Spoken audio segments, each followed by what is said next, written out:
Welcome to the Polar Museum at the Scott Polar Research Institute. When you visit our museum, or any museum, what you'll see is a collection of objects on display, which tell you the stories of history, culture, science, human stories of triumph and survival. But what you might not be aware of is that most museums have an even larger collection of objects hidden behind closed doors. Now, we would like to show some of these hidden objects and documents today to share with you some of the stories of two extraordinary women in polar history, Ethel Lindgren and Lady Jane Franklin. Dr. Ethel John Lindgren. Ethel Lindgren.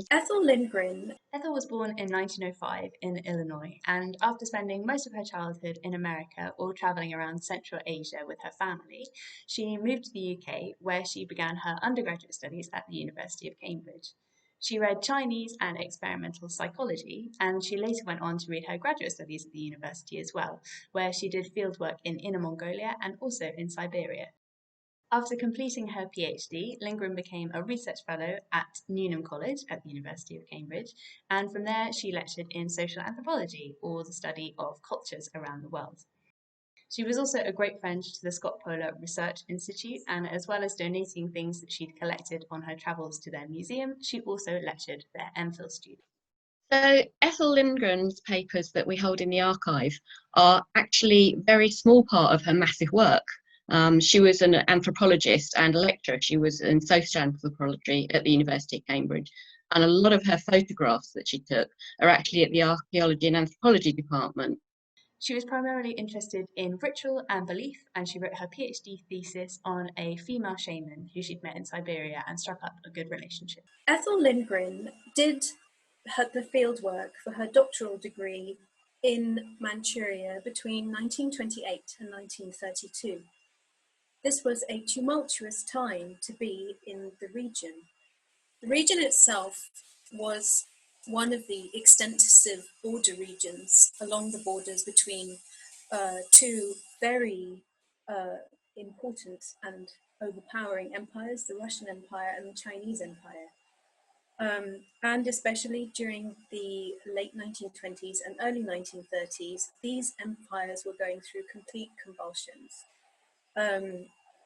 Obviously, there was the Russian Revolution, followed by the Russian Civil War. The Russian Revolution was in 1917, but the Civil War carried on for many years into the 1920s in eastern parts of the Soviet Union.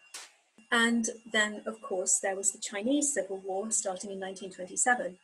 And on top of this, there was the Japanese Empire, which was starting to make its presence felt.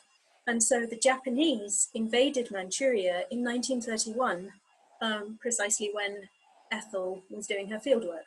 So amidst all of these great wars between great powers, there are, of course, the indigenous populations of, you might call it northern China or southern Siberia or Mongolia, who had been living there for centuries, and very often they had been managing their lives between these various imperial systems. And one example is the community of people with whom Ethel Lindgren stayed from 1928 to 1932. She calls these people the reindeer Tungus. Nowadays, I believe they would refer to themselves as Evenki. So these boots were collected by Lindgren in Siberia, but they look a little bit strange. So we know for sure that they were made by an Evenki craftsperson, and they're definitely made from an Evenki treated kind of leather. But they're not quite the right style for Evenki boots, and although they have very beautiful embroidery on them, this embroidery doesn't tend to be seen on boots made by Evenki craftspeople unless the boots are for children. And these boots are very definitely an adult pair. So what's going on here? According to the original museum accession register, which first recorded these boots after they were donated by Lindgren, they were actually made by an Evenki person as a gift for a Cossack tradesman. These Evenki people lived alongside Cossacks. Now, Cossacks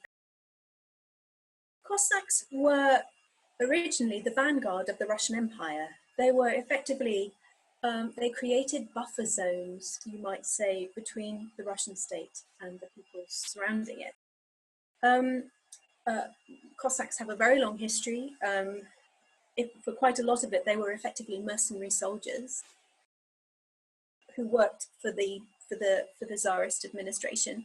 By the 19th century, Cossacks were not necessarily Russian. They could be from many different ethnic communities, including indigenous Siberian communities. It is not surprising that groups of Cossacks had settled in villages along the Russian-Chinese border in Manchuria. And it seems as if Ethel dealt quite a lot with these people, and they were effectively her conduit. They led her, they helped her to get to the Evenki people with whom she stayed. These Cossacks, they were earning a living from trading with the Evenki people. And so Evenki people would bring them reindeer skins, squirrel skins from hunting, and in return the Cossacks would sell them tobacco, tea, sugar, various things. Now, this was quite a well-known thing. If Evenki groups got on well with those Cossack tradesmen, then they would often give them gifts of one kind or another. And so it's thought that these boots in particular were made for a very well-liked tradesman because they were designed in a slightly different way, which was more suitable for his lifestyle, which would include sledding and maybe even walking through heavily forested areas. They also might have added that design as a nice thing for that Cossack tradesman to have, which the Evenki might not have made for themselves for a day-to-day pair of boots. After these boots were given as a gift to the Cossack tradesman, he eventually sold them on to Lindgren himself in a larger collection of objects, which he sold to her for what is known on our accession register as a fairly high price. From there, Lindgren brought them back to the UK and eventually gave them to the museum in Cambridge, which is where they remain today. Ethel Lindgren, thank goodness, returned from Manchuria, completed her doctoral dissertation in Cambridge, and spent many years living and working for the university and in Cambridge. And she spent much time at the Scott Polar Research Institute and was kind enough to leave an awful lot of very important material to the Scott Polar Research Institute library. This material consists of books and academic journals, some of which were published before the Russian Revolution. So they're from the late 19th century and the early 20th century. The early Soviet period, the 1920s and the 1930s, was a time of great chaos, you might say, to some extent. People were struggling to cope with the consequences of the Civil War. People who believed in the communist project were desperate or very, very excited about, well, first of all, building the communist society in the former Tsarist Empire, and second of all, about simply staying in power. And the early Soviet government knew that it needed the territories of the former Russian Empire very badly. It knew that it needed the natural resources and quite simply the people power. It needed the people who were living on these territories. And so even though, according to Marxist-Leninism, the Soviet project intended to liberate non-Russian peoples who had been colonized by the Tsarist Empire, what this liberation actually entailed was sort of co-opting them into the communist project by converting them into communist atheists. We're talking about a very, very varied population here. I mean, along with reindeer herding peoples like the Evenki, whose way of life and spiritual practice you might call shamanic, in the sense that they had specialists called shamans who conducted healing rituals. There were also Buddhists, there were Muslims, of course Christians, And the Soviet government wanted to recreate all of these people into a completely atheist communist society. The Soviet population became a population with, by the 1950s, which universally had a level, at least a basic level of schooling, and many non-Russian peoples were now attending university. They were in Soviet collective farms.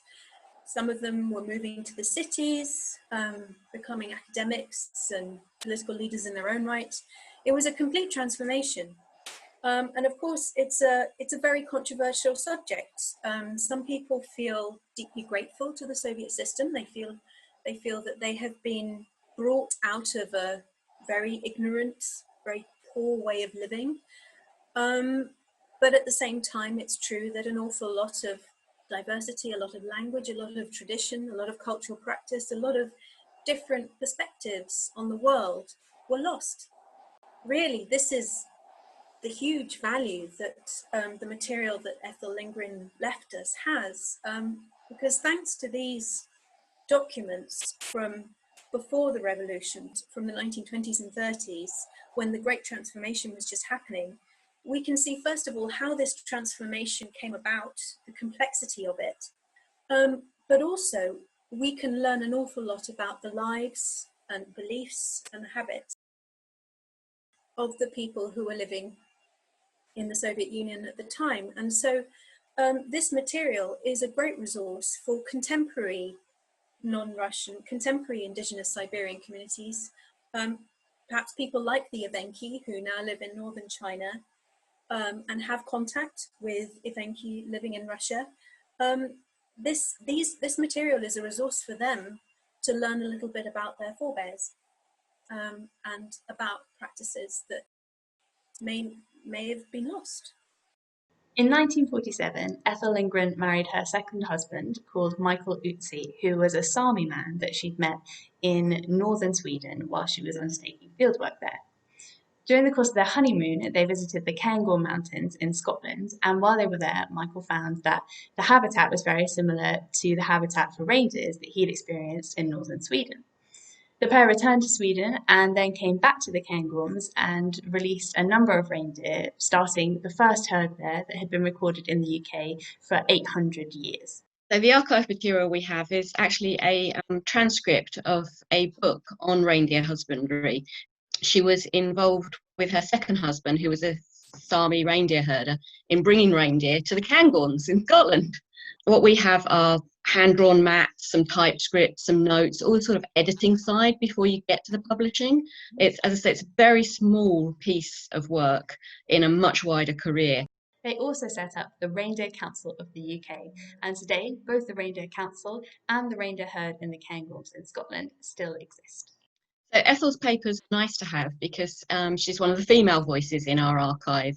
A lot of our expeditions were male-led and fully male-staffed, so it's nice to have a woman's voice in her papers, her work.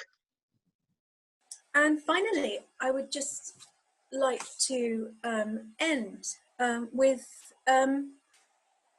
a copy of a lecture, a printed out lecture, which Ethel Lindgren gave on, as she puts it, the reindeer Tungus of Manchuria, in which she describes a little bit of her time with them.